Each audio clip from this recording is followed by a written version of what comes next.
તમે જેને પોતાના મોનતા એને લાડ પ્રેમ કરતા અને ખૂબ હાચવતા ને આજ બધાએ હાથ છોડી દીધા ને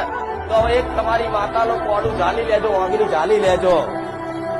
તમારી માતા જગતે ભલે દગો કર્યો, જગતે તમારા દુઃખની કિંમત નહીં કરી, પણ તમારી માતા જોડે કદાચ છે ને એક પ્રાર્થના કરી કહેજો કે માં હું તારો દીકરો, માં હવે તું મને સ્વીકાર કરી લે, હવે હું આ સંસારથી થાકી ગયો. તારે કુળદેવી ગોડા કુળદેવી હરખના આંસુએ રોઈ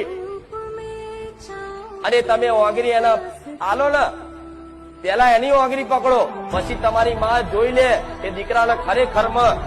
હવે મારી બાજુ સન્મુખ થયો છે, તારે તમારી માં તમારી ઓગરી ઝાલ લે. અને પછી તો શું કહું, એની તો હવે વર્ણન કરવું મુશ્કેલ છે કે માતા પછી તો શું આનંદ શું કરે, એનું તો આ શબ્દો ઓછા પડે, આ શબ્દો નહીં, આ ભાષાઓ ઓછી પડે.